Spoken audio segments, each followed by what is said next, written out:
Today is Tuesday, October 5th, 2021. Roland Martin Unfiltered, live on the Black Star Network, coming to you from Los Angeles. On today's show, Black Voters Matter. They take the voting rights protest to the home of President Joe Biden. We'll show you the video and where they are arrested. Some are still in jail waiting to get processed. Also, on today's show, we'll be dealing with Sage Steele. She makes some quite interesting comments about President Barack Obama not knowing his black daddy, but also identifying as black. Also, what the hell is she saying about women who wear certain clothes? Guess what? She's apologized, ESPN has suspended her for a week. We will unpack that on today's show. Also, they raised millions to buy Baldwin Hills Crenshaw Plaza, only to lose the bid to a lower offer. We'll talk with the executive director of the Downtown Crenshaw Rising to explain why they think they were rejected in favor of a non-black and non-local developer. Also, the family of Henrietta Lacks, they have filed a lawsuit against a biotech company for using her cells for research without her permission. And one of the defendants, accused of killing a black man while jogging, does not want the judge to allow any evidence to show that he may be a racist. Of course, story out of Georgia. Plus, a father's fear led him to create something that could bring peace to all parents. The ANJEL Tech app can track and record your child when they are in trouble. We'll talk with the founder of that app in our Tech Talk segment. Folks, it is time to bring the funk on Roland Martin Unfiltered on the Black Star Network. From L.A., let's go.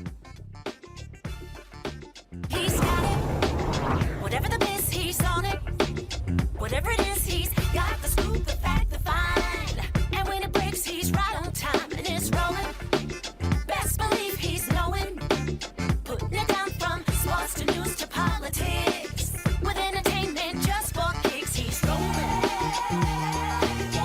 It's on Go Roll, y'all. It's Rolling Martin, yeah. Rolling with Rolling now.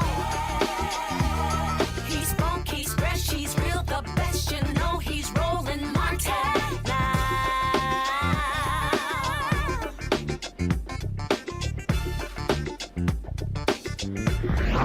Martin.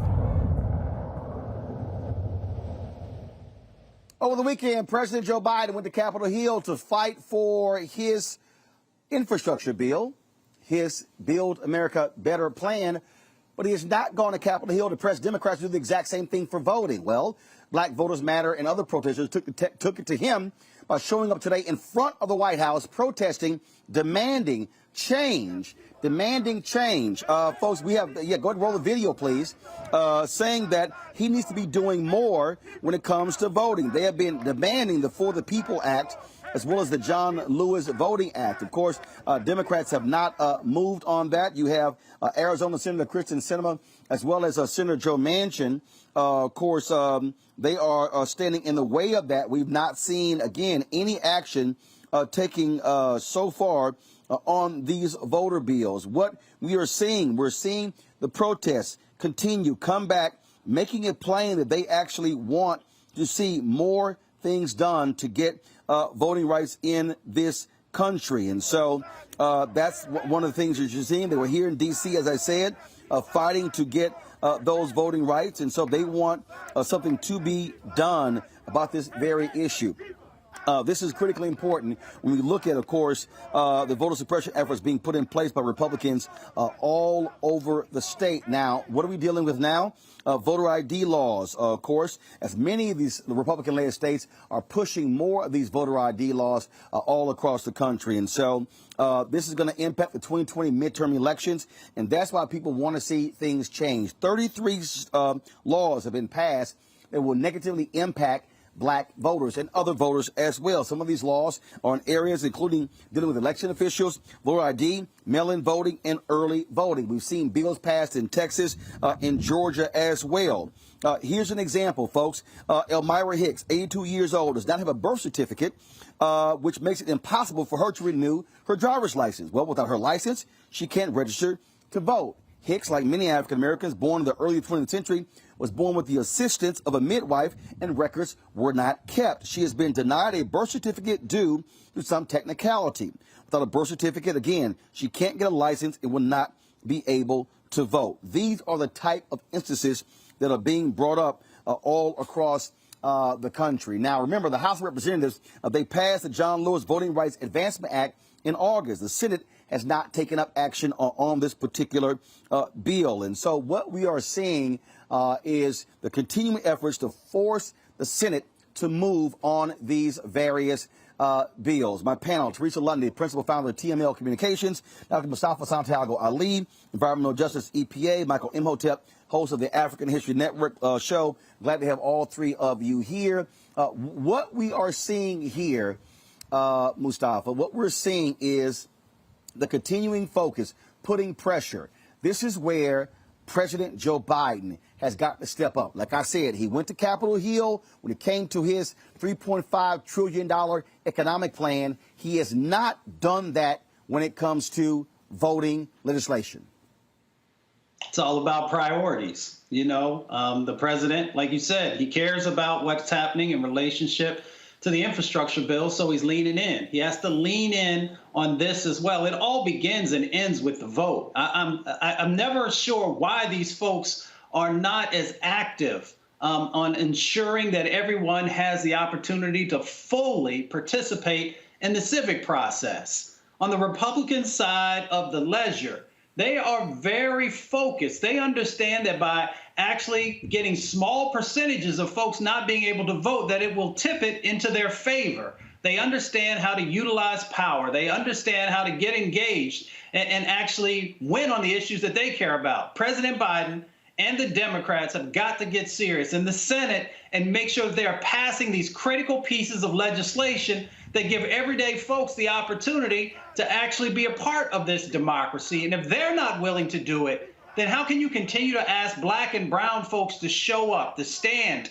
you know, in extreme heat or extreme cold, to stand in these situations where they have individuals who, you know, want to do them harm, to stand when you're in dealing with the COVID-19 pandemic? We've done our work. We've shown up. So they have the responsibility now to make sure they're pushing the Senate, whether it is Manchin or Sinema, to do the right thing. You know, Teresa, again, it's about pressure. It's about President Joe Biden using his power, leaning on these senators. And what black voters, they want to see a Biden that's engaged on this. Look, he said a variety of things when he was running for president, what he was going to make happen. Black folks are saying, fine, make it happen.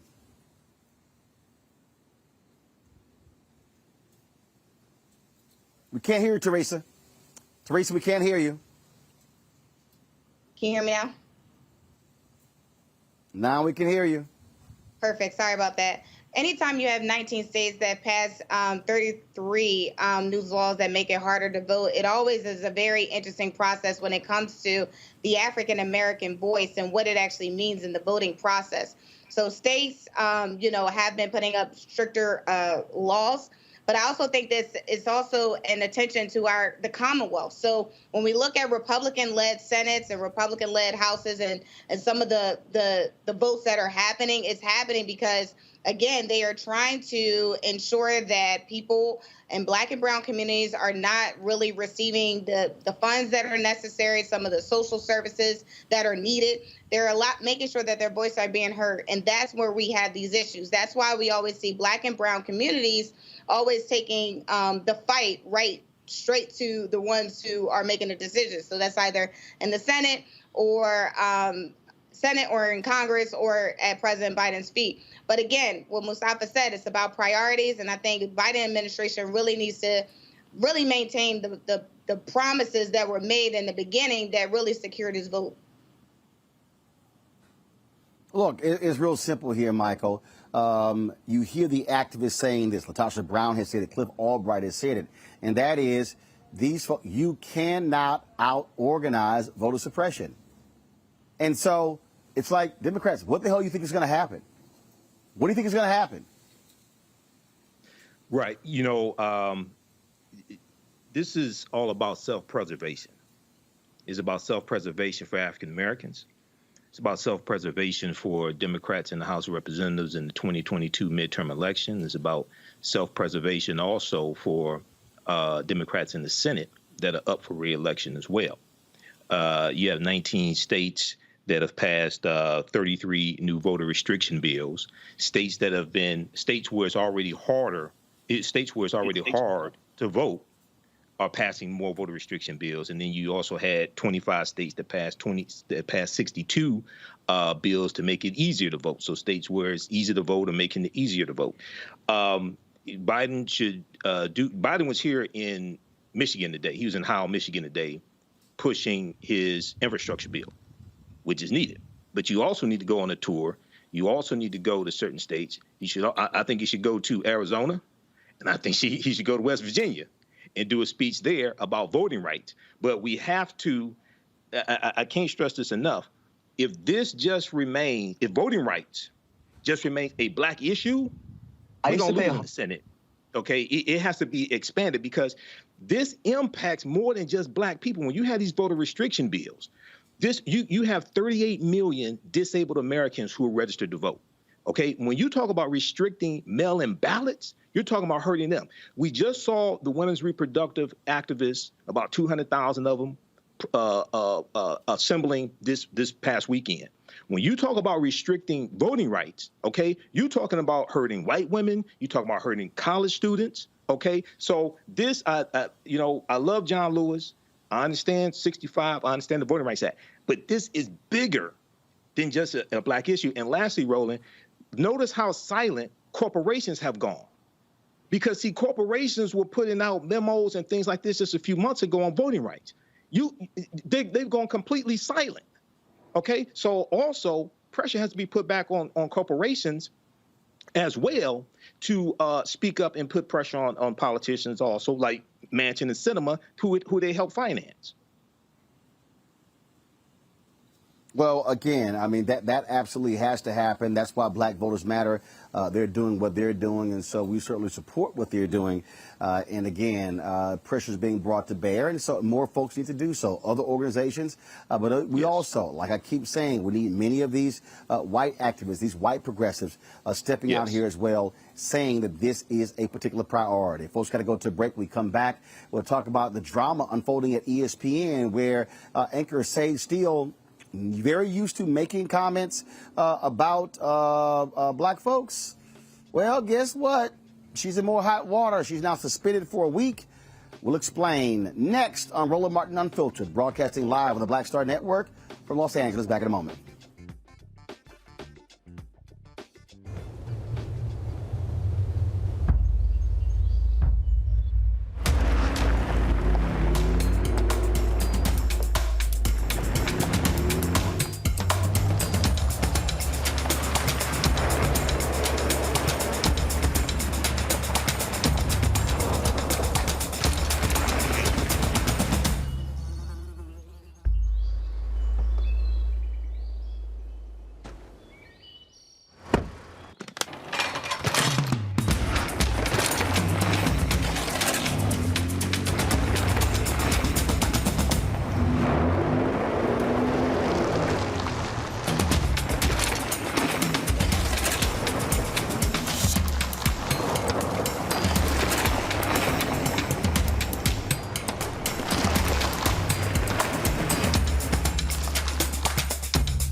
Betty is saving big holiday shopping at Amazon, so now she's free to become Bear Hug Betty.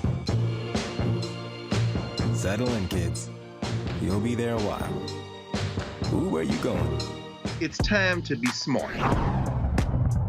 Roland Martin's doing this every day. Oh, no punches! Thank you, Roland Martin, for always giving voice to the issues. Look for Roland Martin in the whirlwind, to quote Marcus Garvey again. The video looks phenomenal, so I'm really excited to see it on my big screen. Support this man, Black Media. He makes sure that our stories are told. See, there's a difference between Black Star Network and Black-owned media and something like CNN. I got to defer to the brilliance of Dr. Carr and to the brilliance of the Black Star Network. I am rolling with Roland all the way. Honored to be on a show that you own. A black man owns the show. Folks, Black Star Network is here. I'm real revolutionary right now.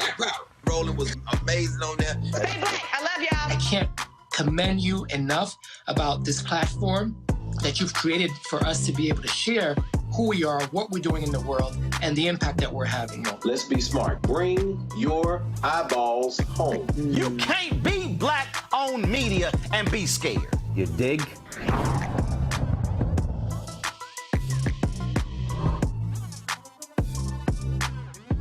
I'm Chrisette Michelle. Hi, I'm Chaley Rose, and you're watching Roland Martin Unfiltered.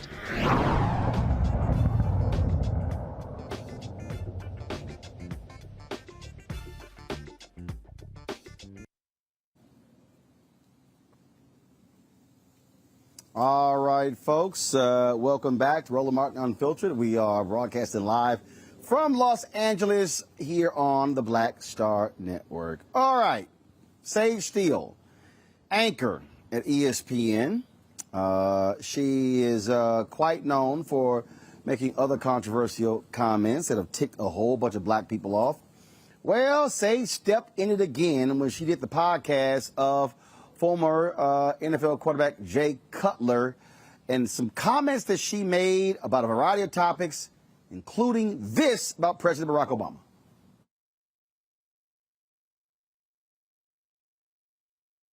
When you fill out your census, I'm like, well, I don't know when the last time I filled out my census was, but if they make you choose a race, she's like, what are you going to put? I go, well, both. She's like, well, you can't. She goes, well, what about Barack Obama chose black and he's biracial? I'm like, well, congratulations to the president. That's his thing. I go, I think that's fascinating considering his black dad was nowhere to be found, but his white mom and grandma raised him. But hey, you do you. I'm going to do me. Okay, that caused lots of problems there. Then the one that really ticked off a lot of people was this comment about women in media and what they wear. But here's the thing, there is a fine line, and I handled it. Like, I didn't get anybody's, because that's not my wasn't my personality then. I might now a little more. But I do think as women, we need to be responsible as well. It isn't just on players and athletes and coaches to act a certain way. I mean, I've had talks with young women who like would come in and they'd intern with me, with our channel, or just other women who reach out to me now. And I've said to a couple of them, they're like, well, would you look at my tape? Would you do this? And I've said, listen, I would love to, but the way that you present yourself is not something I want to be associated with. Yeah. So when you dress like that, I'm not saying you deserve the gross comments, but you know what you're doing when you're putting that outfit on too. Yeah. Like, women are smart. So don't play coy and put it all on the guys when and again, I'm not saying anybody deserves anything. Yes. But we need to be responsible as women too, because we know what we're doing when we put certain things on and then return a certain text. Or you expect somebody's not going to see you if you go to dinner with this guy? Like, that's on us. That's so true. And All right, so a lot of this started because Sage Steele was not happy that she was forced to take the COVID vaccine if she wanted to keep her job at ESPN. Disney, like many companies, are requiring their employees to be vaccinated. This is what she had to say about vaccines. I think I respect everyone's decision. I really do. But to mandate it is sick. And it's scary to me in many ways. But I have a job that I love, and frankly, a job that I need. But again, I love it. I just, I'm not surprised it got to this point, especially with Disney. I mean, a global company like. Yes. Well, so what are we now dealing with? Sage has apologized because this thing really blew up. This is her apology. Please pull it up. All right. She says, I know my recent comments created controversy for the company, and I apologize. We're in the midst of an extremely challenging time that impacts all of us, and it's more critical than ever that we communicate constructively and thoughtfully. Here's ESPN's statement. Please pull it up.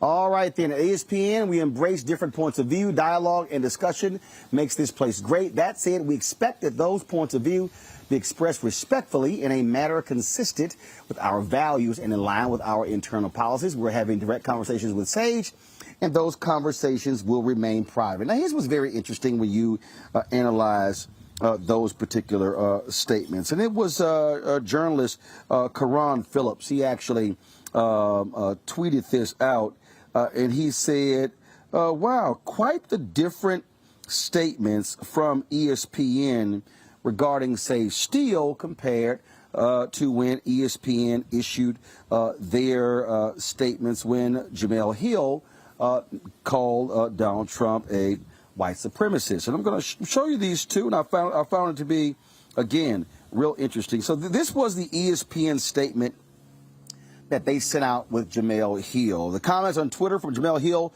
regarding the president do not represent the position of ESPN. We've addressed this with Jemele, and she recognizes her actions were inappropriate. Now, that's totally separate than what they had to say about Sage Steele. Now, also in her particular comments, Sage, she had some positive things to say about, come back to me please, about Candace Owens, which was quite interesting. And so, look, Sage Steele has a history. She was of making some comments that she was quite, critical of Colin Kaepernick. There was a point when she was on a flight from Los Angeles and was upset about immigration protests that were going on. You might remember she accused a couple of black colleagues at ESPN accused them of actually keeping her out of a conversation dealing with race. And again, in her comments, she complimented that clueless fool Candace Owens. We know how idiot she is. The thing that also is, so check this out. So let me just go ahead and do this. I'm going to play for you what she had to say about Candace Owens. Here we go.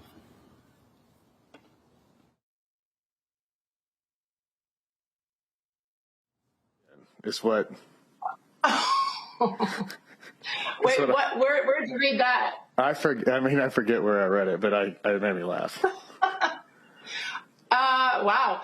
I respect the hell out of Candace Owens. So do I. And yeah, and I'm like. First of all, you guys, the audio wasn't right, so I'm going to play that comment again. So I want you to hear it in full. Okay, so here we go. And I'm like, I get it. Like, yeah, we all have a you're thing. You're the Candace Owens of ESPN. It's what. Wait, what? Where'd you read that? I forget where I read it, but it made me laugh. Wow. I respect the hell out of Candace Owens. So do I. And yeah, and I'm like, I get it. Like, yeah, we all have. You're the Candace Owens of ESPN. Allow me to unpack this, okay? First and foremost, Sage Steele has made comments in the past because she's biracial. And what she's done is, her deal is, why do you have to, leave out one parent and identify with another? Okay, I get it. But here's the thing that trips me off. The thing that's crazy here is that how dare you question how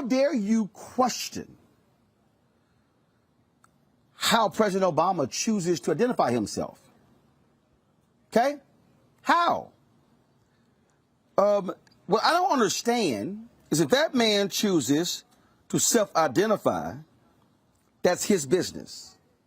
Now, what's so idiotic about Sage's comments is that she was upset about having to choose a race. Well, if you go back to the first U.S. Census, you've had to identify a race since 1790. Since 1790. Okay? That to me is crazy. It's crazy. Okay? 1790. 1790, identify with race. But see, what's the problem here is for her to assert that, well, he grew up with a white mother and he didn't know his black dad, but he's identifying as black.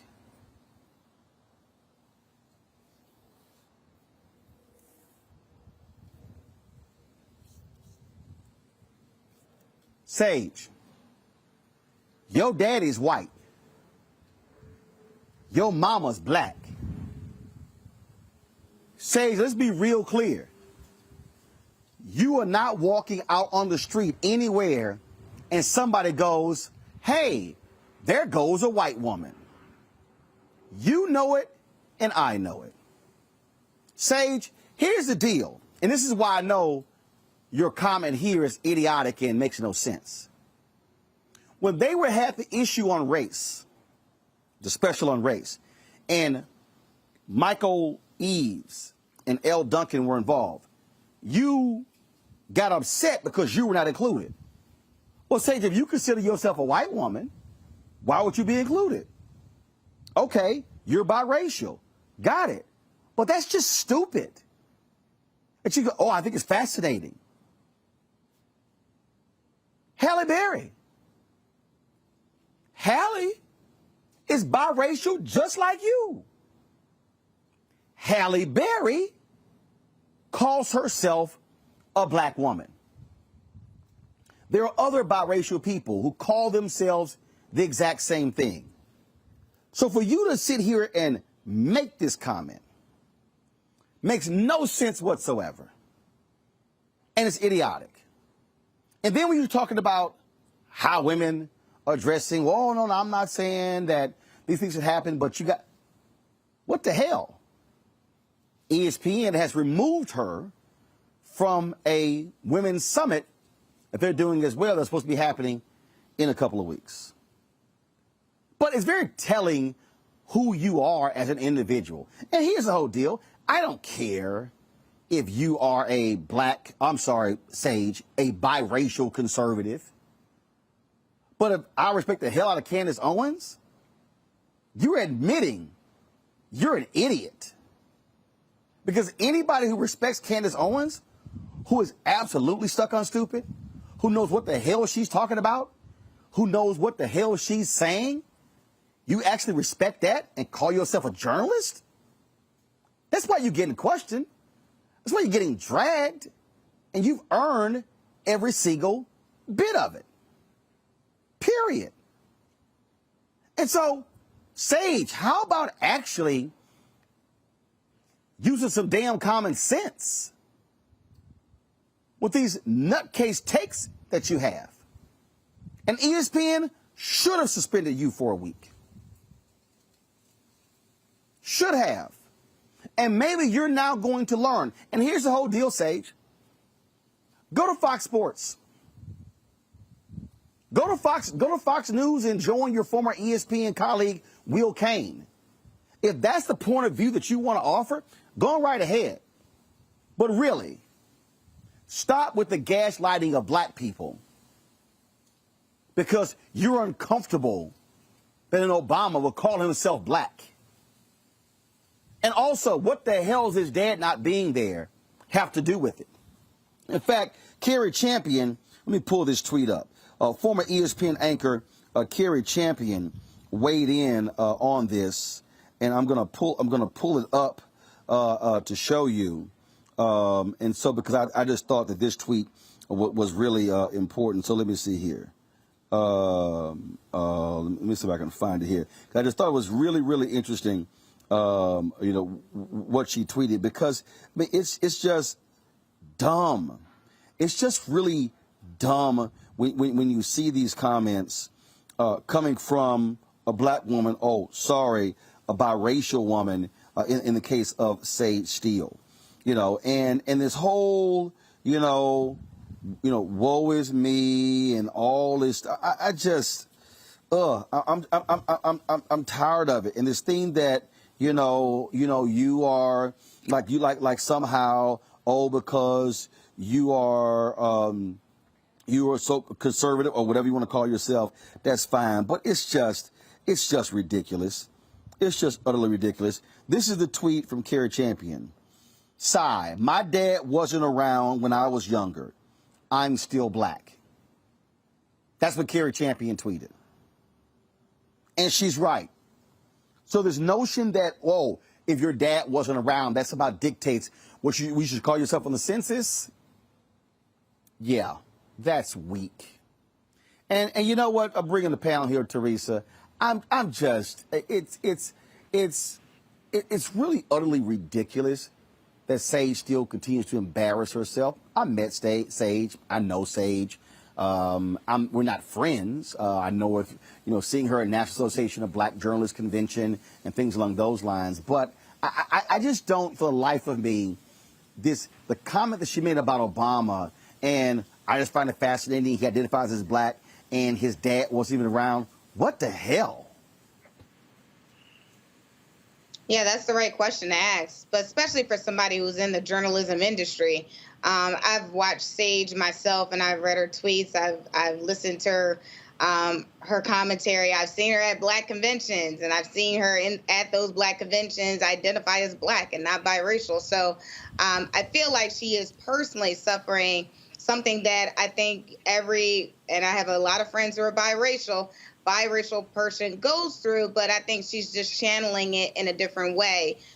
There's certain individuals who I guess, who may be of the right persuasion who accepts her a little bit more. Now, it's okay to be Republican and conservative, but when it comes to, I think probably what took me back was how she embraced new individuals that come to her on the way that they dress. And again, as a black woman myself, 100%, if I didn't have a suit on, or if I didn't have the right dress on, it was at the right length, and I was bringing all this talent, or maybe my suitcase was locked in a storage room and I didn't have the key and I had to get to that meeting, is she saying that she will not even take the time to even talk to me?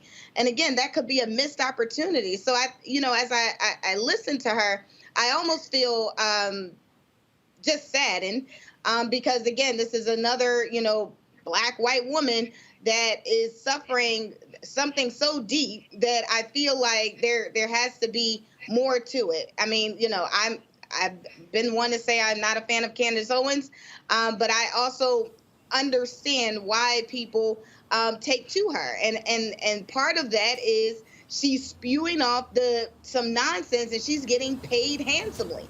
And so those who are willing to sell their soul for 2 minutes of spotlight, and they give you a show and they give you branding, those are the people that, unfortunately we have those who want to be in the mix and just don't know how to get in. So they model it and they feel like this is where they need to go. So fortunately, we just could pray for our sister.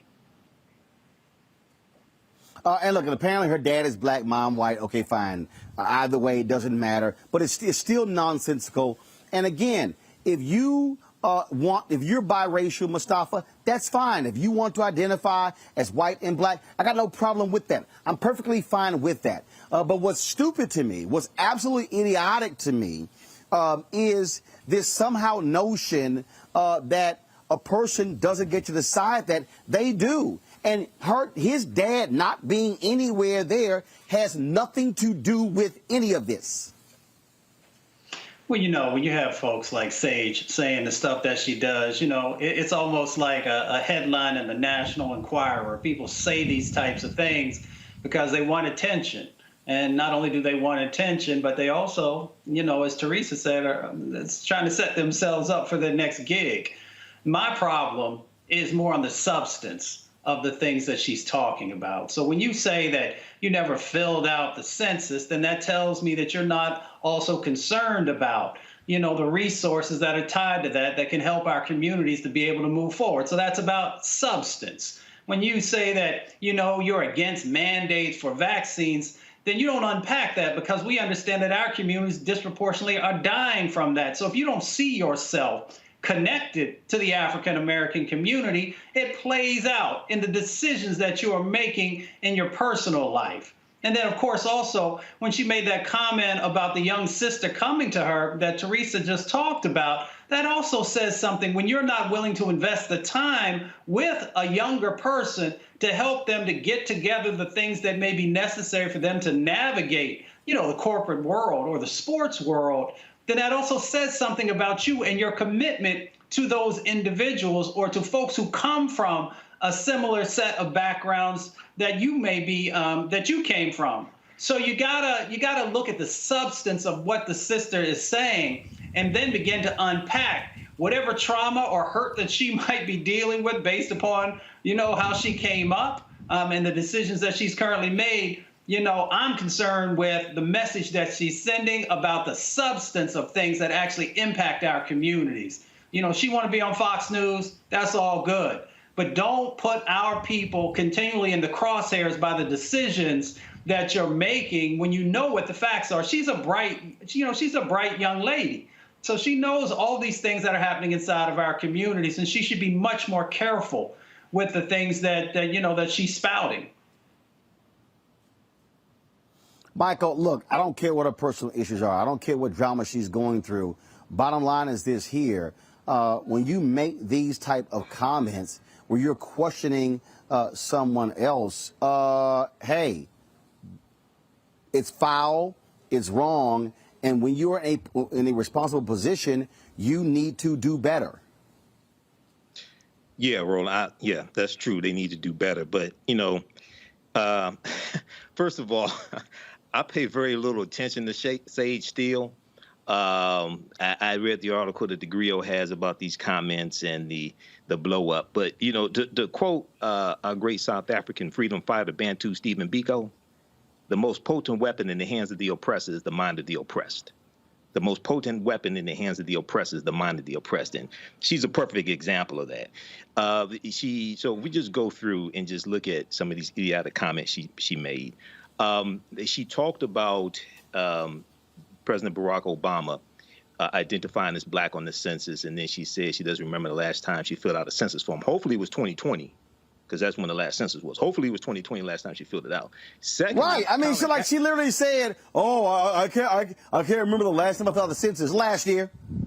It was last year. Exactly, last year. It's every 10 years. It was last year. Right. But Colin Kaepernick was raised by two white adoptive parents. Okay, he identifies as black. Okay, basically. Okay, so No. Hold on. He was He was raised by two adoptive white parents. White parents, yes. Colin saying I'm black. Yes, exactly. And then, she talked about Candace Owens. Well, Cutler brought up Candace Owens, and she took it as a compliment to Candace Owens of ESPN, what have you. Well, Candace Owens is an idiot who is ignorant of history. So, Sage Steele may take that as a compliment. The other thing is, when we go to Disney and a vaccine mandate, Sage Steele has tested positive for COVID-19, according to the Wrap and thegrio.com. She's tested positive for COVID-19 previously. So for her to have a problem with the vaccine mandate at Disney, and they're trying to, usually these companies have vaccine mandates because they want to keep people safe and they're trying to save lives. Okay, but usually a lot of these corporations, I don't know if this applies to Disney, but a lot of corporations is either get vaccinated by a certain date or get tested once a week. How is it at Disney, Roland? Do you know? Do they have the option to get tested once a week or twice a week? Hell no. You got to be vaccinated. And I'm with Disney 100%. And guess what? Sage wanted to keep that high-paying ass job, and that's why she got that damn shot. And let's just be real honest here. The reason we have been able to see the increase in vaccinations is because companies have mandated it. And that's the whole point. And this is real simple. If you want to have your freedom and you want to do whatever you want to, there's no problem. But it doesn't mean you're going to be able to keep the jobs that you have. That's what this thing is all about.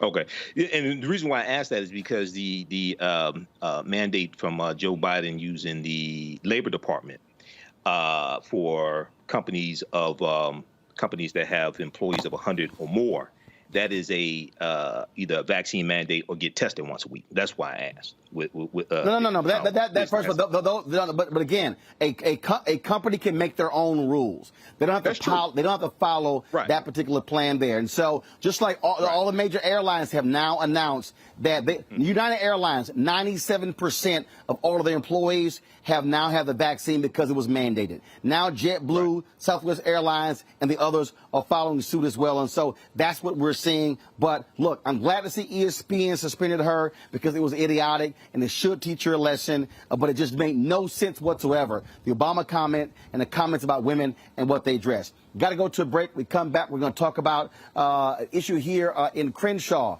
The purchase of a mall, black company. Why were they shut out of the process? That's next. Roland Martin Unfiltered on the Black Star Network, live from L.A. Oh, that spin class was brutal. Well, you can try using the Buick's massaging seat. Ooh, yeah, that's nice. Can I use Apple CarPlay to put some music on? Sure, it's wireless. Pick something we all like. Okay, hold on. What's your Buick's Wi-Fi password? Buick Envision 2021. Oh, you should pick something stronger. That's really predictable. That's a really tight spot. Don't worry. I used to hate parallel parking. Me too. Hey. Really outdid yourself. Yes, we did. The all-new Buick Envision, an SUV built around you.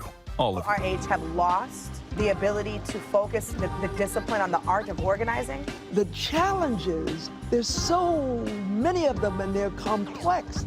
And we need to be moving to address them. But I'm able to say, watch out, Tiffany. I know this road. That is so freaking dope.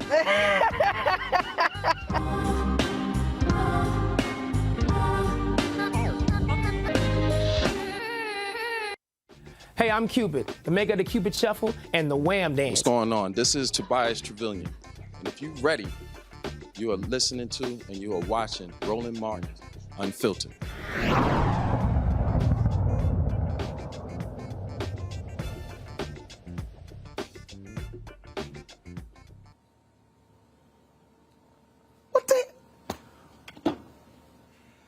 Well, all right, folks. A South Los Angeles community group.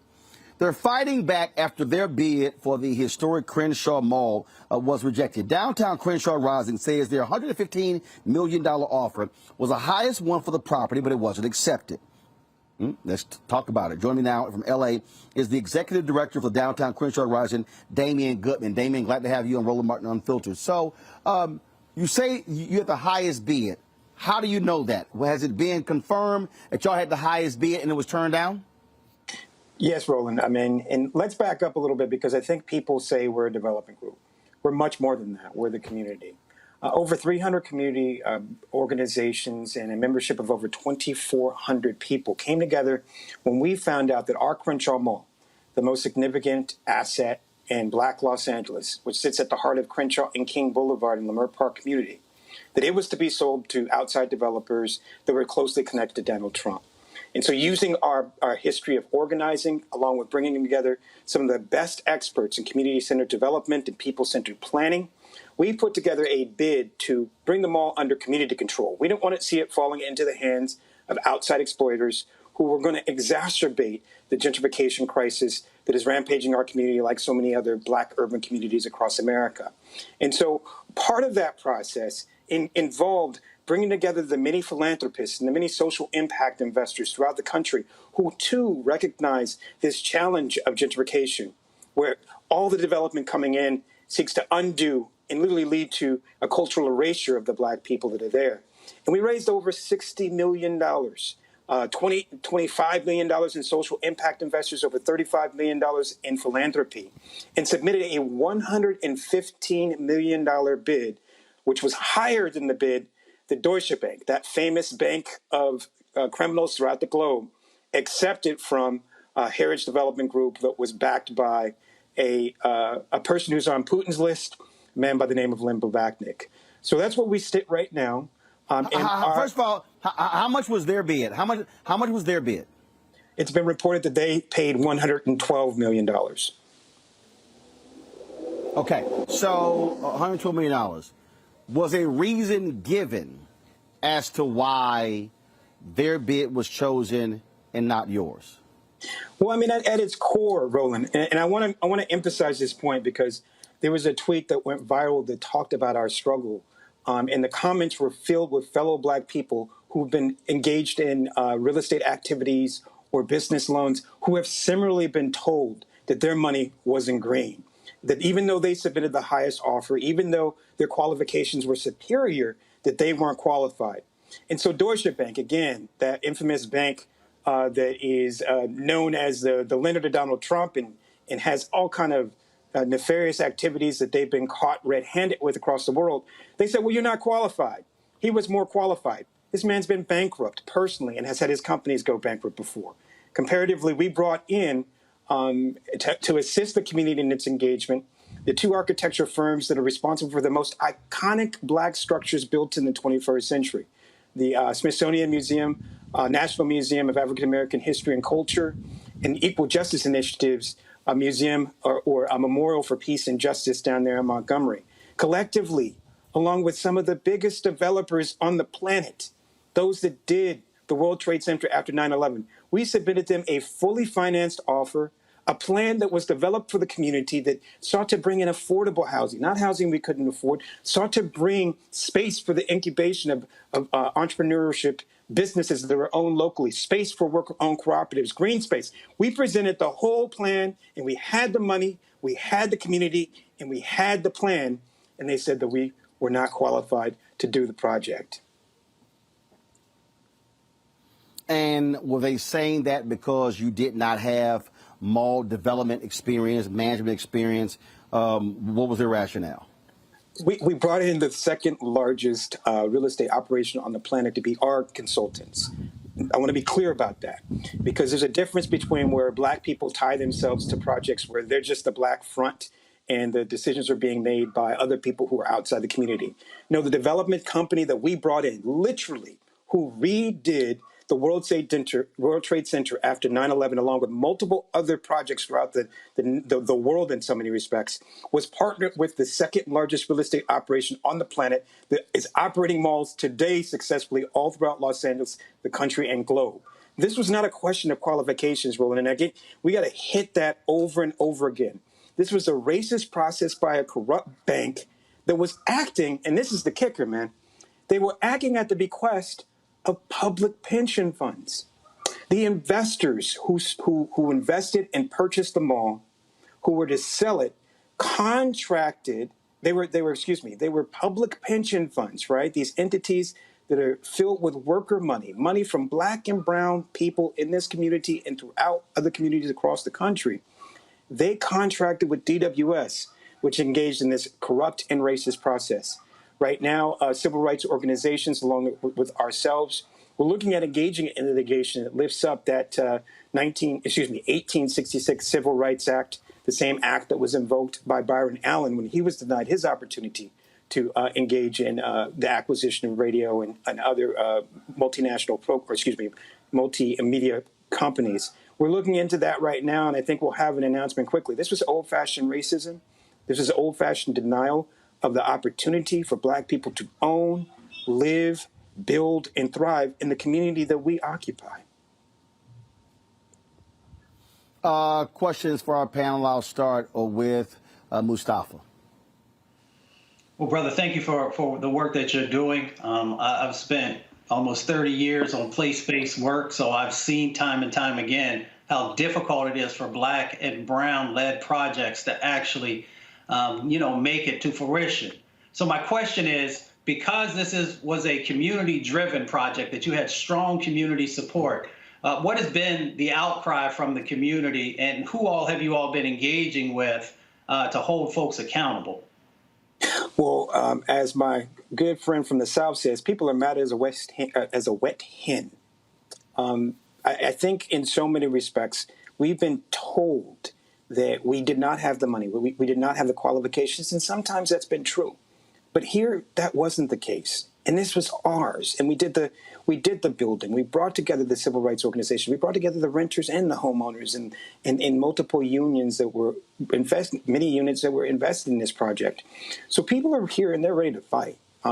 Not just because the person who they sold it to literally is a sexual assaulting racist by the name of David Schwartzman of Heritage Development Group. You can just Google him and find out his history.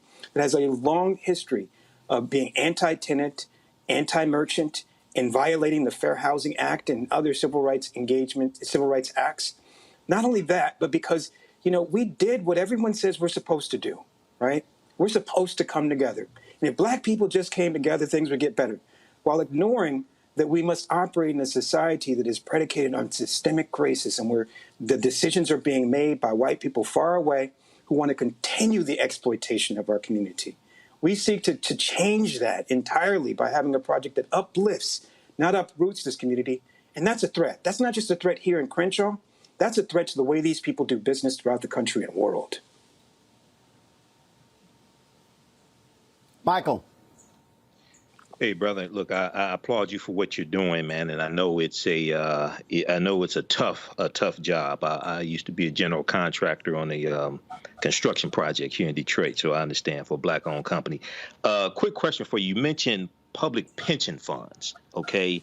And a lot of times money managers will loan pension fund money to developers, and the developers will take that pension fund money and come into our communities and gentrify us out of our own communities.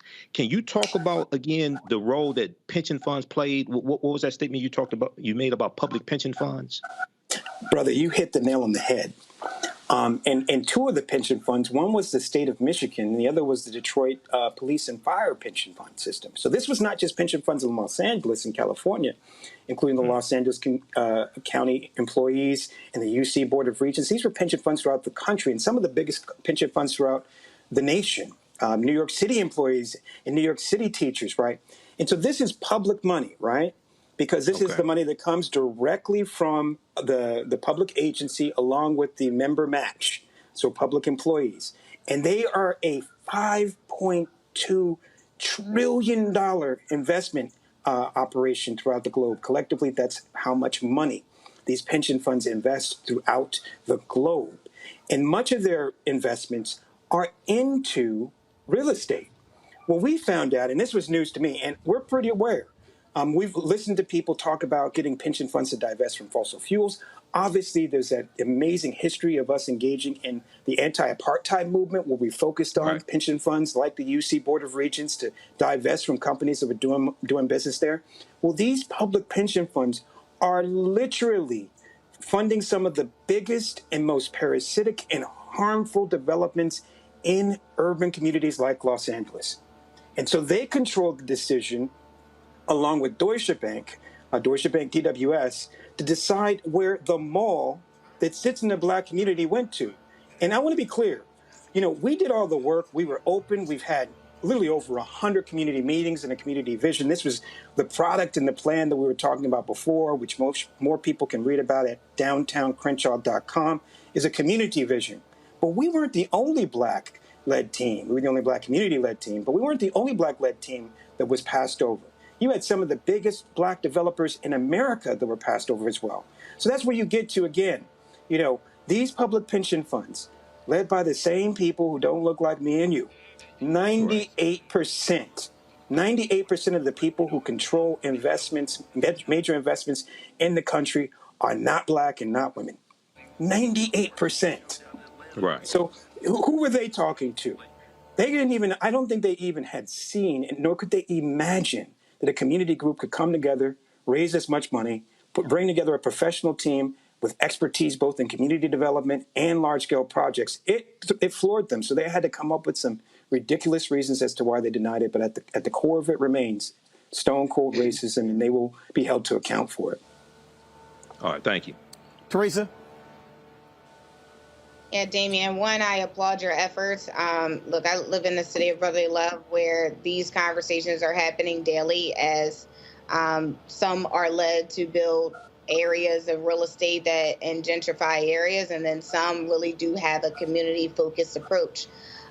So I think for me, my question to you, and one, I just learned a lot, and I'm sitting here looking at your website about literally the plan. This is probably the best bill out of downtowncrenshaw.com of the message, the plan, the vision, and sign the petition. So my question to you is, how do you and what do you need from your other partners outside of signing the petition? Like I said before, I'm in Philadelphia, but I'm sure there's some advocates here that would love to help you or share their stories.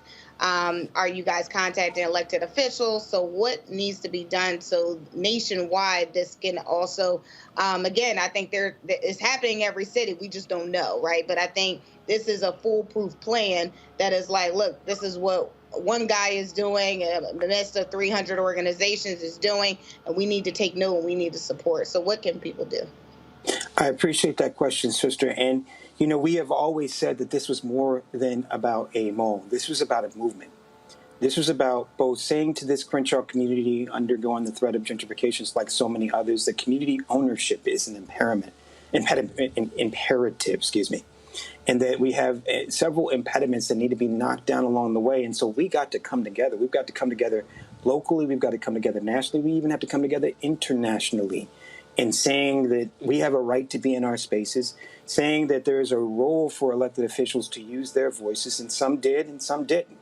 and that there is a role for elected officials to bring these entities like these public pension funds and these foreign banks like Deutsche Bank, who are doing business in our community in a racially discriminatory manner, to be called to account. So we're absolutely going to sue them. We're going to absolutely continue to organize. We're absolutely going to continue to build off and build that greater movement of over 300 community groups that are working with us, that are members, like literally members. I mean, that's the other key piece of it. As members of the organization, when we bought the mall, we were going to provide shares to everyone so that we could collectively own in this space and see the development that is building on the best of us with something that didn't go. This is not something that went toward even the enrichment of the board members. As a nonprofit board member, we are prohibited from having any profits go to us personally. This was about community empowerment. So what we've seen along the way is that those, be they in Detroit, be they in Philadelphia, New York, D.C., have wanted to be engaged in this process both to learn and to support and to bring back to their own communities this model so that they can do the same. And that's where we're firmly focused on doing, continuing to build that out, continuing to tell this story. While we elongate this campaign, we know that while the mall's ownership has changed and it's now in the hands of Heritage along with Len Blavatnik, that we will continue to fight, looking at other successful efforts, both in the history of this country, the history of our ancestors, and even more recently, just in San Francisco, where developers were forced on their knees and forced to sell developments to the community's desired owner. And so that's going to be our goal. That's going to be our focus. And we have the winds of our ancestors, and we ride on the wings of our ancestors and the winds of change behind us. Thank you. Damian Gutman, Executive Director of Downtown Crenshaw Rising. We really appreciate you joining us on the show. Appreciate you, Roland. All right, thanks a lot. All right, folks, let's talk about black-owned media. Yesterday on the Today Show, Carlos Watson, who is the founder of Ozzy Media, announced that despite what they announced on Friday, they're not going to be shutting the media company down. He sat down with Craig Melvin on Today's Show and talked about what took place last week with the company, said that he should have done more media interviews and did not like what was being reported about the company, and that he said that they're going to be like Lazarus and come back from the dead. Well, yesterday he taped an interview with The Breakfast Club, which aired today. And in that particular interview, 15-minute interview, he talked about a variety of things, answered their questions. During the interview, Charlemagne also revealed that he was an investor in Ozzy as well, apparently invested about $10,000. Well, during the interview, Carlos a couple of times called out me and Soledad O'Brien because we were critical of Ozzy and posts we made. But then at the end of the interview, he brought me up again. Listen to this. Like, look through it. I'd be happy for people to do it. And I'd be happy for people to compare it apples to apples. Are you going to talk to some of these people that's really criticizing you, like the Roland Martins? Would you sit down with Roland? Would love to. Okay. Love to. Roland, we're going to make that happen. And, you know, I was disappointed in Roland, if I'm honest. Okay. I was disappointed in him, but you know what? Maybe I was wrong, and so I'm happy to learn and grow. What disappointed you the most? I thought that I thought it was a little bit of a crabs in the bucket sort of thing. I thought that immediately he saw us in trouble, and he just, more than anyone, he was the one retweeting and posting, and it was almost assassination-like. And given his experience at CNN and what happened to him, I thought he'd be the last person being involved in that kind of thing. And so, you know, it is what it is, and I've got to learn from that, and I've got to get better. But if you ever see me doing that, let me know if you see me doing that. I hope you will never see me doing that. I hope even if we have differences, you and I will have the conversation. I won't be out there trying to assassinate people in public along with the mob. Mm-hmm. Absolutely. All right. Yeah. Well, it's Carlos Watson. It's The Breakfast Club. Good morning. All right. So let me speak to that. Carlos, it's very clear that you don't follow me. It's abundantly clear that you don't follow me on social media, because if you did, you would realize that I often talk about media stories. I've been in media since I was 14 years old. This was not something that I fell into. I didn't go to school majoring in something else and then fell into media later like you did. I chose this when I was 14 years old. I'll be 53 years old on November 14th. So this has been my life for 39 years. And if anybody who follows me, they know I often post stories, retweet stories, comment on stories that deal with the media. When Joe Concha, who is a media and political columnist for The Hill, who's also with Fox News. Oh, check the timeline. You'll see the comments that I've made directly to him. The other thing is this here, Carlos. You saw what I had to say because I tagged you. See, I ain't no punk. I'm not going to comment about Ozzy and comment about you and not tag you. Uncle Roro don't subtweet. I'm real clear about being open and honest. Folks criticized me when I cracked on Sha'Carri Richardson for coming in ninth. Why'd you have to tag her? Because that's what I do. I don't subtweet. So anybody who follows me knows I'm often talking about media, talking about advertising, talking about all of those different things, because this is what I do. This is what I talk about. And I've discussed other media companies owned by black people.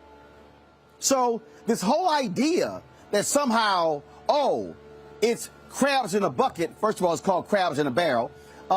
It's not crabs in a barrel. And then to say, well, I saw an opportunity. I didn't see an opportunity. The fact of the matter is, I am a black-owned media company that's serving black people, that's targeting African Americans. There are others who watch my show who are not black, who do appreciate the show, and I've gotten emails from them, contributions from them. The reality, Carlos, I don't think I've ever heard you say you're a black-owned company. You probably have positioned yourself as saying, I'm a media company owned by somebody who's African American. The second thing, when you said you called it assassination. So you don't like the fact that I've retweeted others who have had negative things to say about you? Your former writer, Eugene Robinson, who wrote a very critical Substack about you, comments that you made about him. What? That can't be retweeted? Are you suggesting, Carlos, that I, as an African American who owns a media company, that you expected me to be quiet because it involved you? You and I don't have a relationship. We don't. Our paths have crossed. I remember the reason I think I have your phone number because Constance White, who used to write for Ozzy, I think she's still right. I don't know if she's right for them, said, hey, you and Carlos ought to hook up. She either sent me the number or I sent you a message on LinkedIn, so I got your number. So after the interview yesterday, Charlamagne said, you should call me. You called me. I was busy yesterday with the George Lopez golf tournament. So my booker has already reached out to you, call you and text you about having you come on the show. You sat with the Breakfast Club for 50 minutes? Fine, Carlos. You come on Roland Martin Unfiltered in the Black Star Network, and let's have a conversation about what has transpired. And there's a series of questions that I do have for you. And I've watched the Craig Melvin interview and the interview with the Breakfast Club, and I've got a lot of follow-ups to some stuff that you had to say.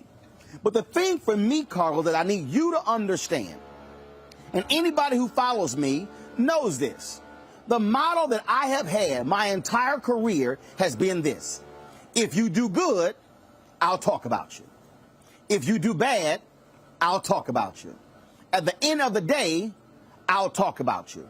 So talking about Ozzy and reading the New York Times story by Ben Smith that I was quoted in, a subsequent story, reading the story from Forbes, reading Eugene Robinson's account, reading the other accounts as well, yes, I've seen those stories. And see, Carlos, you can't have it both ways where everybody is wrong and you're right.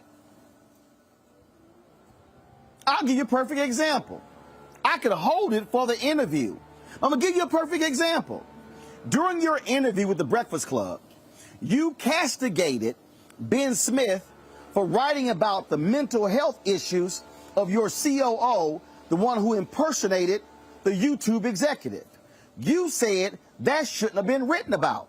Here's the problem with that. Later in the interview, see, I want you to understand, Carlos, how I listen to what somebody says. Later in the interview, Charlemagne came back and asked you about it and then said, well, you upset that Ben Smith wrote about it, but you the one who told Ben about the mental issue. And so had you not told Ben about the mental issue, how would Ben have written about the mental issue? Because you told him.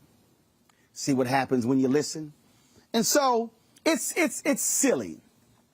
It's nonsensical, Carlos, to act as if, oh, I was disappointed. And then you want to bring up what I went through at CNN. Well, what about it? See, I'll address things head on as well.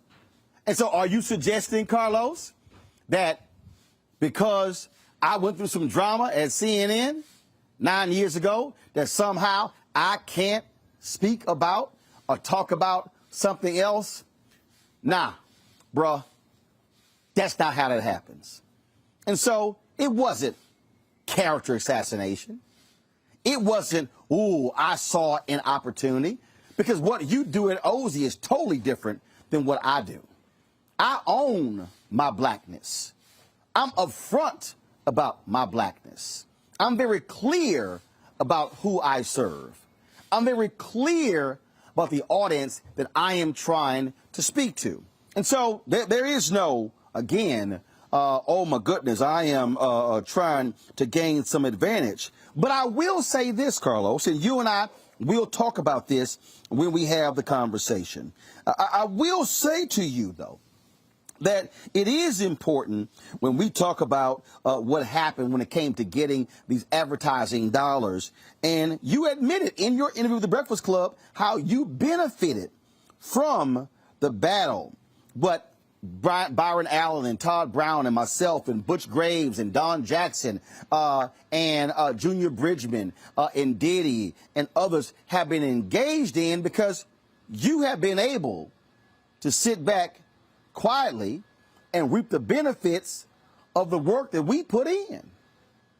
And so we'll see what happens right now. We'll see what happens with the future of Ozzy. I've seen a story in the New York Times where one of your investors is suing you right now for $2 million for failing to disclose what happened with Goldman Sachs and YouTube. We see that another story said the advertisers are staying clear of you. You know what? That's all your business. But what I am going to say, Carlos, I am more than willing to talk with you. I am in L.A. through Sunday. I know you were there in Silicon Valley. You were in New York, today's show, and doing the Breakfast Club. So I'm doing various one-on-one interviews for a new show on the Black Star Network called Rollin' with Rollin'. And so I have open slots, Carlos, tomorrow on Wednesday. I've got slots open on Thursday. All day Friday is open. Saturday is open. If you find yourself in L.A., come on by. I'll text you the address, and we can have a conversation right here. If you can't come, we'll have a conversation on the show. See, you said to Charlemagne, well, Charlemagne, if you see me doing something like this here, you will call me first. That means that you want to have an offline conversation. Well, he's one of the investors in your company. You have a relationship. I don't have a relationship with you. So you and I having a conversation offline. Why? You had one with Craig Melvin on the Today Show.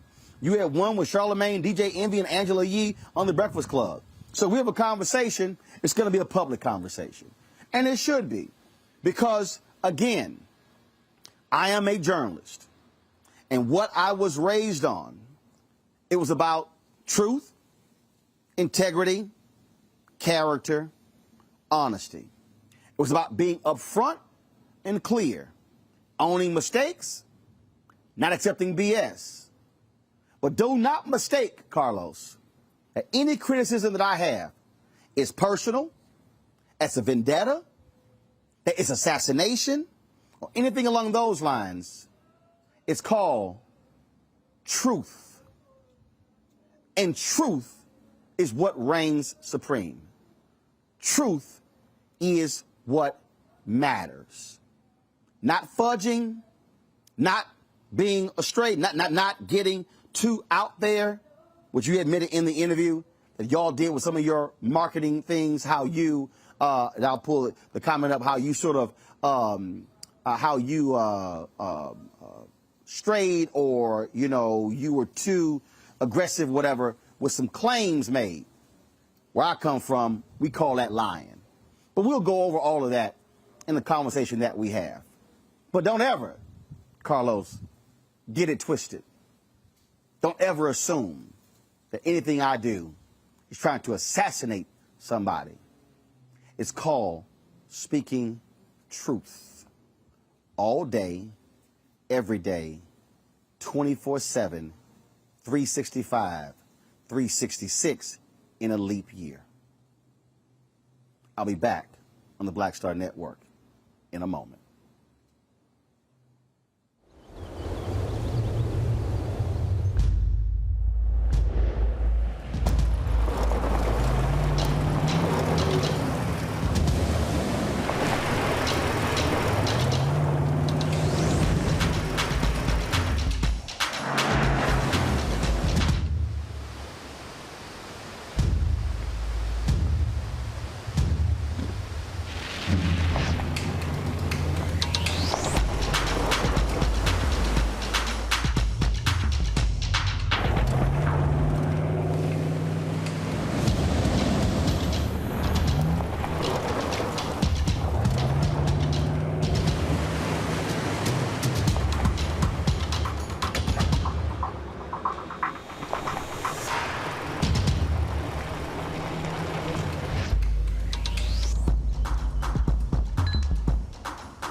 Maureen is saving big holiday shopping at Amazon, so now she's free to become Maureen the Merrier.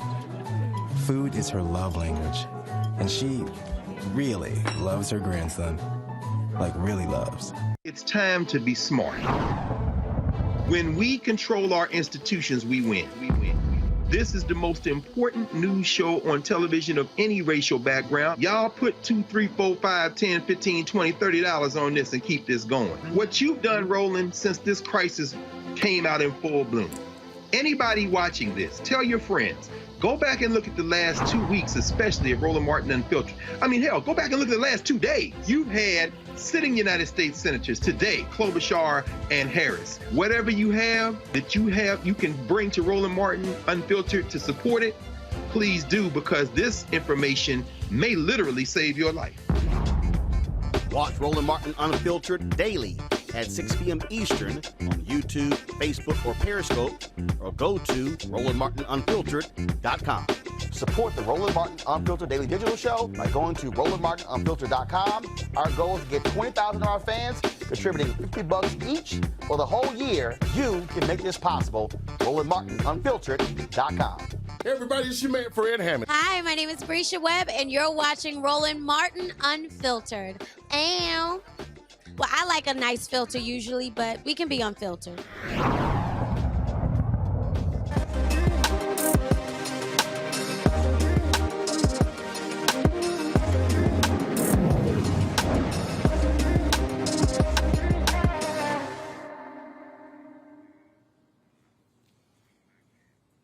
All right, folks. This, of course, every Tuesday we focus on black-owned businesses. Every Wednesday we have Tech Talk.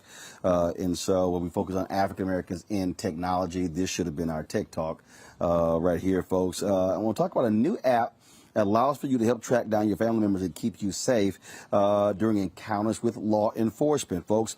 When activated, the ANJEL Tech, ANJEL Tech app begins sending a live stream video and GPS alerts with directions to the person's location. The founder of ANJEL Tech is James A. Samuel Jr.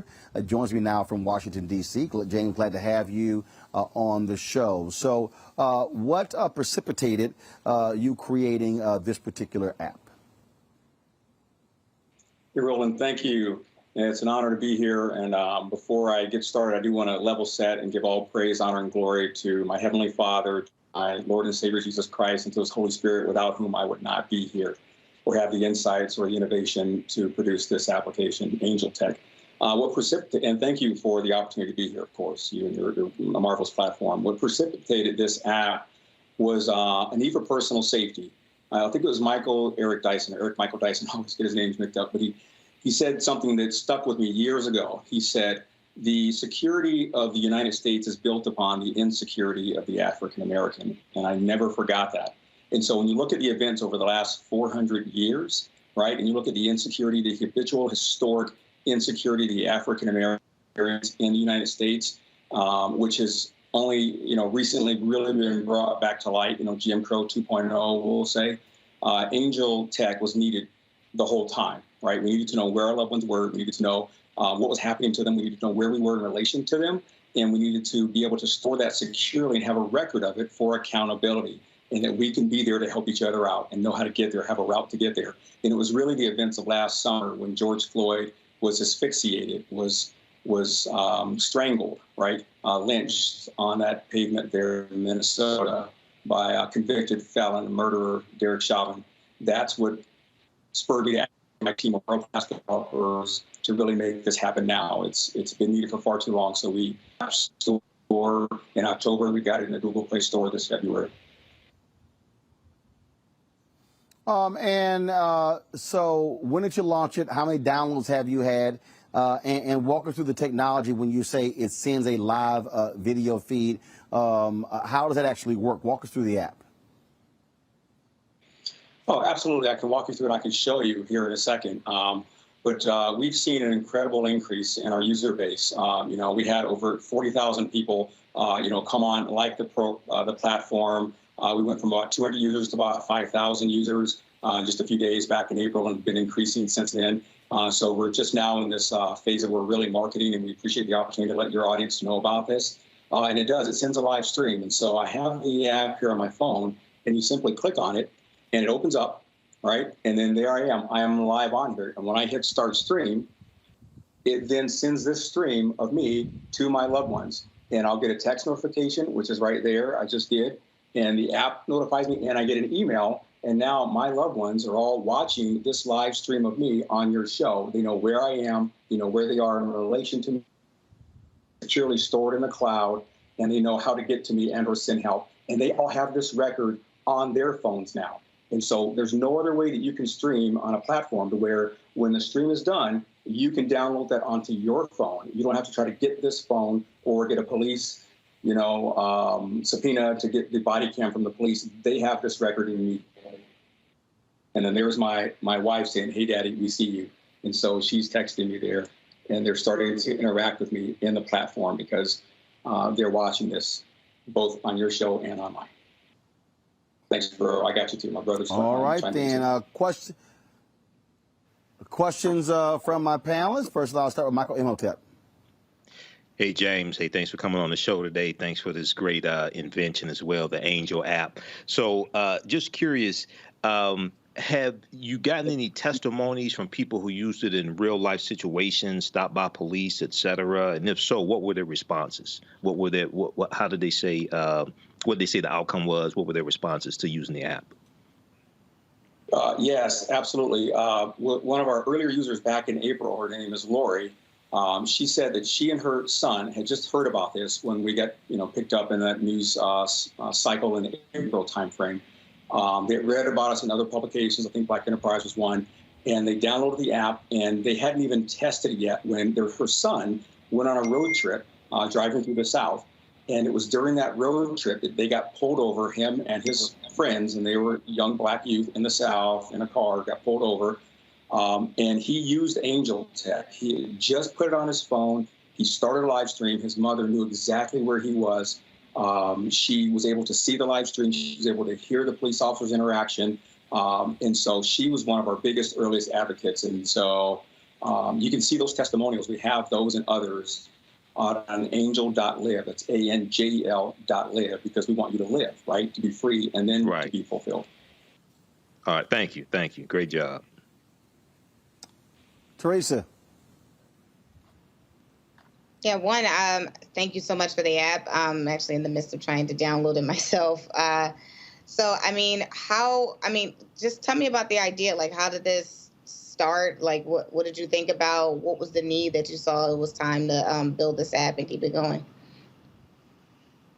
Oh, thank you. I saw the need. Again, it's a historic 400-year need, right, for us in the country.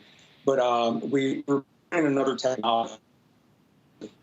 Inside of that technology, which we're still building, it's a safer way for us to all navigate and find services that are around us that we didn't know about. And I'll come back on your show hopefully in the future and tell you about that other invention of ours that we have a provisional patent for as well as this one. The feature inside of that, you're navigating more smartly, and if you get pulled over or if you have a hostile public interaction, then you press the button, you press the ANJEL Tech button, and it launches the live stream. And so this was a feature inside of another app, which we are still building. And, you know, it's amazing how fiction inspires truth, right? But I was actually watching the movie Queen and Slim and was inspired, like, hey, you know what? If they had a camera on their phone, this is in January of 2020. This is before George Floyd happened, right? But if they'd had a camera on their phone in that movie, if they were able to stream and, you know, with other intelligence, if they knew the neighborhood they were in, and started thinking about it back in January of 2020, then, like I said, when May happened with George Floyd, I knew we had to make this a reality right now.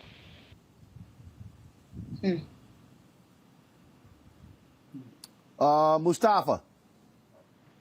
Well, this is amazing technology. I could see so many other types of applications for it, along with the, you know, sort of the direct area that you've currently been focusing on, whether it is, you know, ladies leaving the club and something pops off, or, you know, folks out hiking in places and sometimes they're not safe spaces for folks of color out there.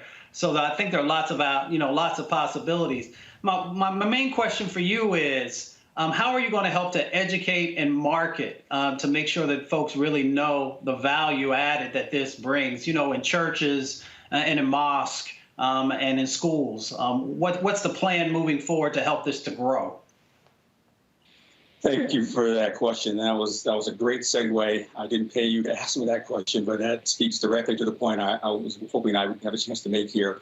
And that is there's another version of ANJEL Tech. So you can go to angel.tech, ANJEL.tech, or Angel Live, ANJEL, Angel with a J.live, and to read about our testimonials and see our 30-day free trial on different plans and whatnot. But there's another version of ANJEL that we've created. It's called Angels in Campus. And we've created and we are marketing it currently to HBCUs, historically black colleges and universities, because it does everything that you've seen me do in the ANJEL Tech app that we've talked about, but it also allows that Department of Public Safety at that college or university to get the same live stream when the person pushes the DPS button in the Angels in Campus app. And we're working with a few very prominent HBCUs now in getting that into their security fabric for their campus. And we see HBCUs, we see the power and we see the prestige and we see the promise of historically black colleges and universities to our community and to the world, right? You know, at VP Harris, right?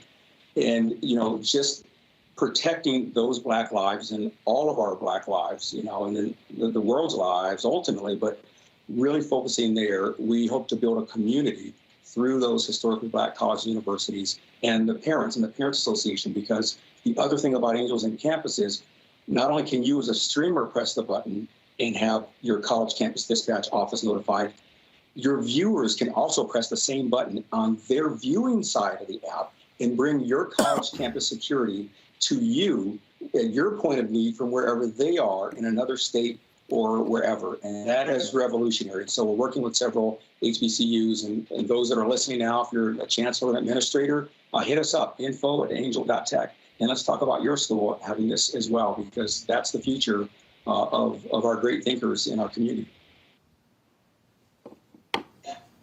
All right, then, folks. It's called ANJEL Tech, ANJEL Tech. James A. Samuel Jr. is the founder. Download the app. And obviously, I'm sure it's Android and Apple. Is it only for the phones? Does it also work with iPads as well? It only works on phones, but it works on all Android and all iOS platforms. It works anywhere in the world, and we're the only app like this that works anywhere in the world that you have a cell phone signal. And I do also want to give credit, Roland, to some other partners and other people, right? Natalie Wilson and Derica Wilson at Black and Missing Foundation, our missing persons. We're, inspired by them and hope to partner with them soon. Blackfacts.com is another great organization out there doing great work in our community. Ken Anderson and Dale Bodie. And then we're also been approached by Hollywood, right? So there's a short film that's being put together right now by Dreka Armstrong and Jermaine Williams of the Great Debaters fame. It's called Welcome, and it's a short film that talks about this dynamic around not just our technology, but this whole dynamic of personal safety in public spaces. And so we're really encouraged and inspired by our partners and others like-minded in this fight and in this struggle. All right, then. Certainly appreciate it, James. Thanks a lot. Thank you, Roland, for having me. All right, thank you very much, folks. Got to go to a break. We come back. More Roland Martin Unfiltered on the Black Star Network, live from L.A.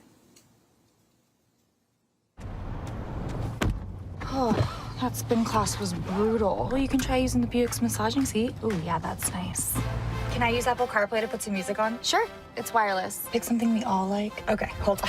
What's your Buick's Wi-Fi password? Buick Envision 2021. Oh, you should pick something stronger. That's really predictable. That's a really tight spot. Don't worry. I used to hate parallel parking. Me too. Hey. Really outdid yourself. Yes, we did. The all-new Buick Envision, an SUV built around you. All of you. It's time to be smart. Roland Martin's doing this every day. Oh, no punches! Thank you, Roland Martin, for always giving voice to the issues. Look for Roland Martin in the whirlwind, to quote Marcus Garvey again. The video looks phenomenal, so I'm really excited to see it on my big screen. Support this man, Black Media. He makes sure that our stories are told. See, this difference between Black Star Network and Black-owned media and something like CNN. I got to defer to the brilliance of Dr. Carr and to the brilliance of the Black Star Network. I am rolling with Roland all the way. Honored to be on a show that you own. A black man owns the show. Folks, Black Star Network is here. I'm real revolutionary right now. Roland was amazing on there. Stay black. I love y'all. I can't commend you enough about this platform that you've created for us to be able to share who we are, what we're doing in the world, and the impact that we're having. Let's be smart. Bring your eyeballs home. You can't be Black-owned media and be scared. You dig?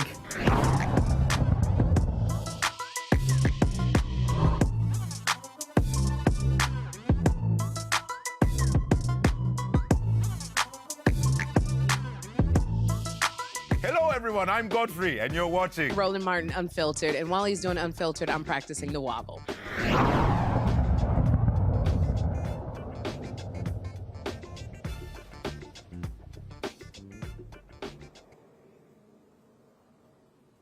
All right, folks, 2 Kansas City police officers are on trial for wrongly arresting a black teenager in 2016. Tyree Bell was 15 at the time. He was jailed after officers Jonathan Munyon and Peter Newkirch said he matched the description of one of the 3 black teenagers showing off a firearm. Bell's family says he was detained despite evidence of his innocence. Now, in 2019, U.S. District Judge Greg Case dismissed the civil rights lawsuit, ruling the officers were entitled to qualified immunity. But last year, an appeals court overturned Kay's decision.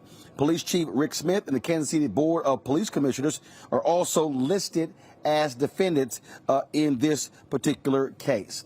Let's go to Texas. Well, the Texas Board of Pardons and Paroles recommends a posthumous pardon to George Floyd for 2004 drug arrest. He was arrested by a now indicted ex-Houston police officer whose case history is under scrutiny following a deadly drug raid. It was a unanimous recommendation from the 7-member board and now goes to Texas Governor Greg Abbott, who is going to make the final decision.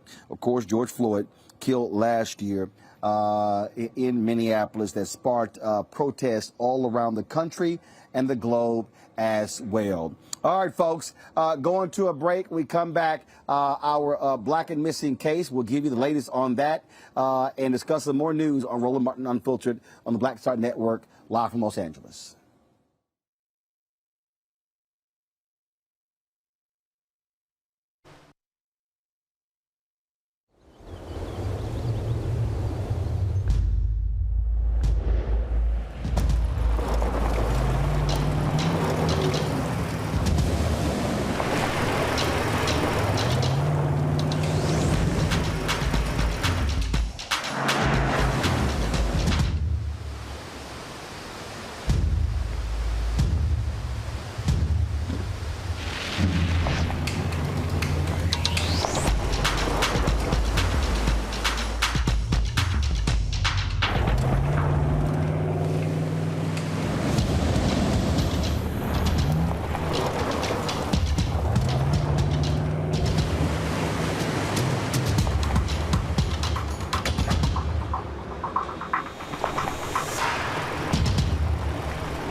Betty is saving big holiday shopping at Amazon. So now, she's free to become Bear Hug Betty.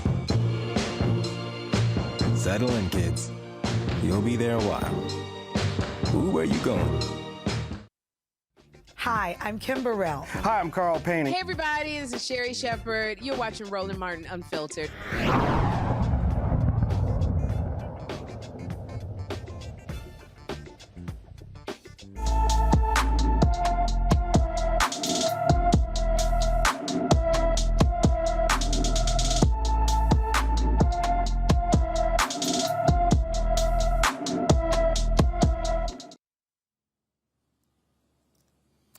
17-year-old Sky Saunders has not been seen since August 31st, 2021 in Tacoma Park, Maryland. She is 5 feet 2 inches tall and weighs 120 pounds. She has brown hair and brown eyes. Anyone with information about her whereabouts should call the Tacoma Police Department at 301-270-1100, 301-270-1100.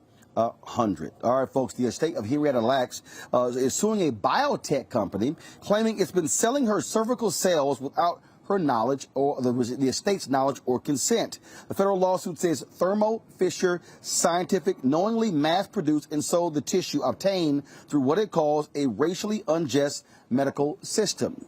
The cells in question were taken in 1951 by doctors at Johns Hopkins. Lacks was terminally ill at the time, and her cells have been used for use in countless scientific research studies since. Her family says now it's time for justice for Henrietta Lacks. About time. Here, 70 years later, we mourn Henrietta Lacks, and we will celebrate taking back control of Henrietta Lacks' legacy. This will not be passed on to another generation of Lackses. Amen. We stop here and we move forward to get control of Henrietta's legacy, and I would like to restore my family's honor. Throughout the years of watching my family go through what they went through, my dad being ignored in courthouses, my grandmother defamed by she had to sign her name with the X. My grandmother had beautiful penmanship. It's in my book, Henrietta Lacks, The Untold Story, where I share my stories of my family's plight to get here where we are today. And God brought us here together over these 70 years. It wasn't time back then. It's time now. The time is now.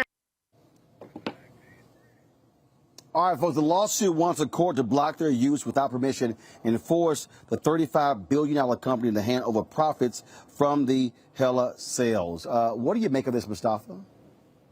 Well, the company should have already settled. It would just make sense that they've made billions of dollars off of this. There's a history of the extraction of black body parts. You can go back to Dr. J. Marion Sims in the 1800s when they were actually experimenting on enslaved people at that time. He's known as the father of gynecology because of all that he did to black women. So this is just, it keeps playing out decade after decade. So I hope that this family actually gets the restitution that they deserve. Teresa. Yeah, it's a disgrace. But again, I am just in awe. Again, history is now catching up to them. I hope everybody gets their book. I mean, because again, we can't allow these things to happen. And I think, you know, when we actually sign up and say we are organ donors or we are not, we need to ensure that whatever medical professional are following the law. Michael. You know, Roland, this is great news. I talked about this last night on my show. You know, yesterday was the 70th anniversary of the passing of Henrietta Lacks also.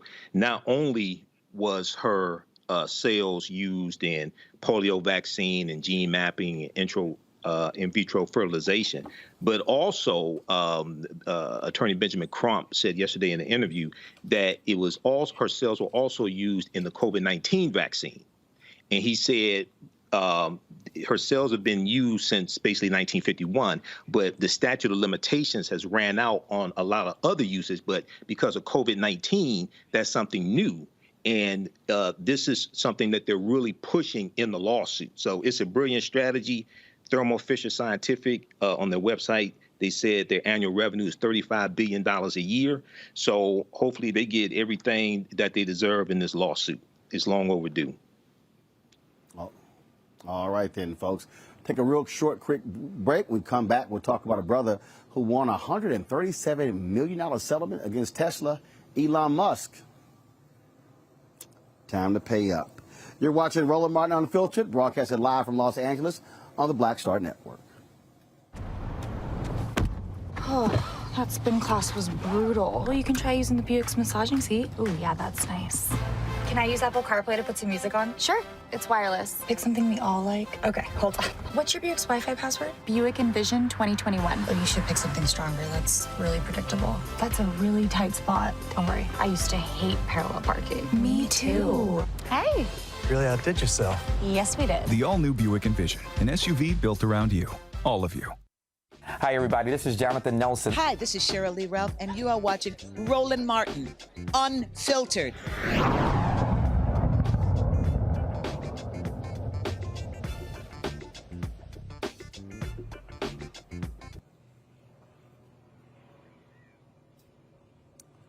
All right, folks, Tesla, they got to pay $137 million to a former black worker who said he suffered racial abuse at the electric car maker's San Francisco Bay Area factory.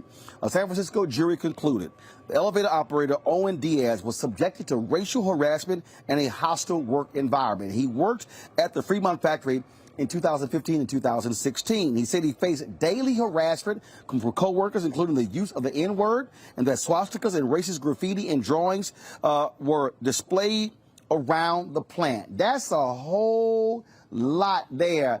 Man, $137 million, Michael. Bottom line is racism. Y'all want to keep playing games with it? Now you got to pay up.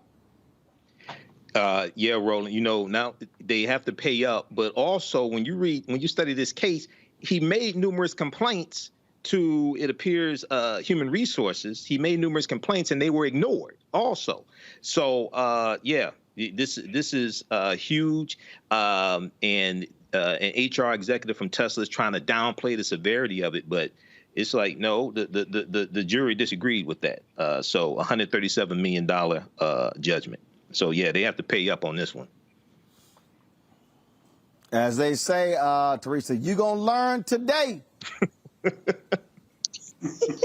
Absolutely. You know what? This black elevator operator is another black man. He's an individual. He is not a piece of trash. He is an individual who works for $1 billion company, and he needs to be treated with respect. Because without him, some of those people wouldn't be in their office making some of those big decisions. So we need to respect our service. We need to service workers, and we need to respect those who respect us daily. So good for him.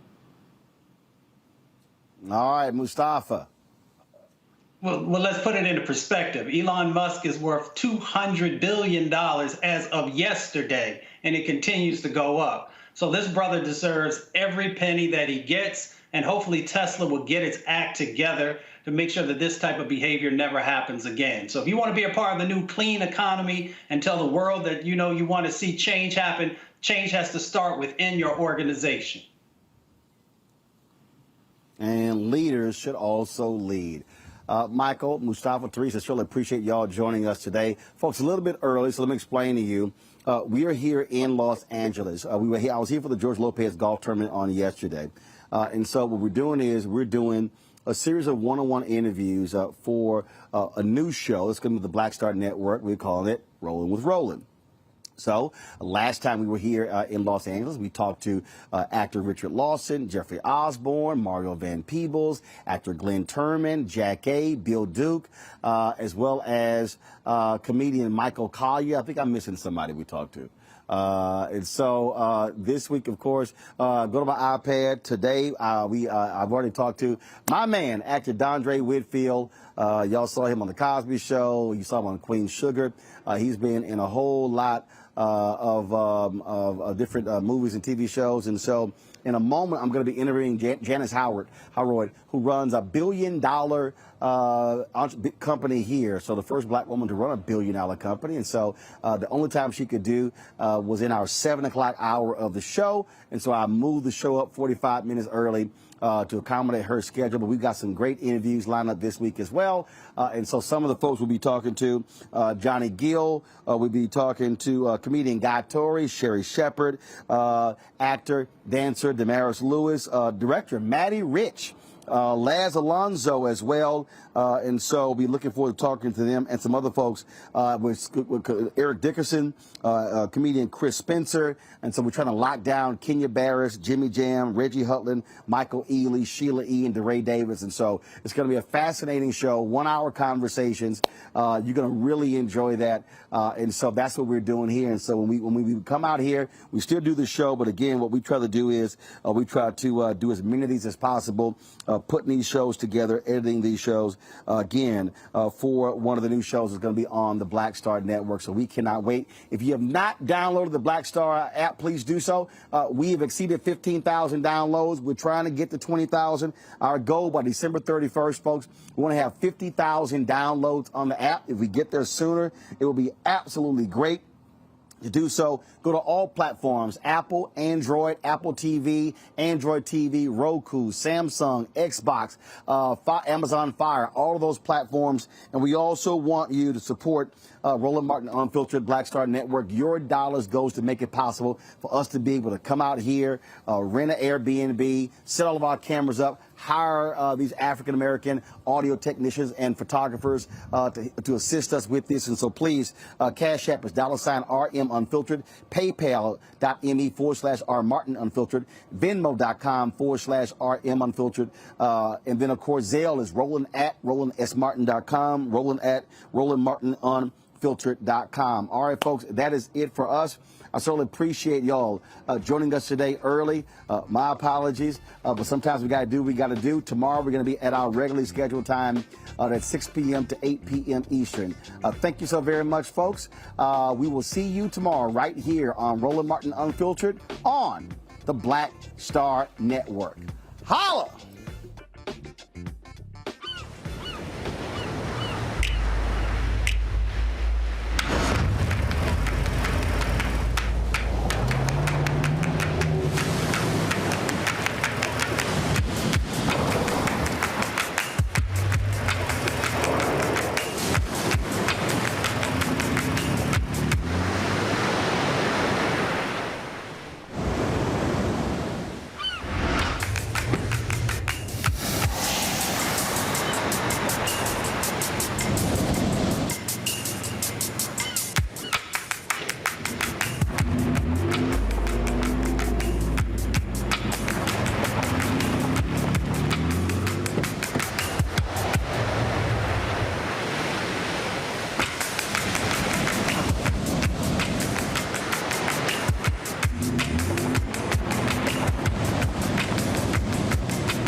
Time to be smart. Roland Martin's doing this every day. Oh, no punches! Thank you, Roland Martin, for always giving voice to the issues. Look for Roland Martin in the whirlwind, to quote Marcus Garvey again. The video looks phenomenal, so I'm really excited to see it on my big screen. Support this man, Black Media. He makes sure that our stories are told. See, this difference between Black Star Network and Black-owned media and something like CNN. I got to defer to the brilliance of Dr. Carr and to the brilliance of the Black Star Network. I am rolling with Roland all the way. Honored to be on a show that you own. A black man owns the show. Folks, Black Star Network is here. I'm real revolutionary right now. Roland was amazing on there. Stay black. I love y'all. I can't commend you enough about this platform that you've created for us to be able to share who we are, what we're doing in the world, and the impact that we're having. Let's be smart. Bring your eyeballs home. You can't be black-owned media and be scared. You dig?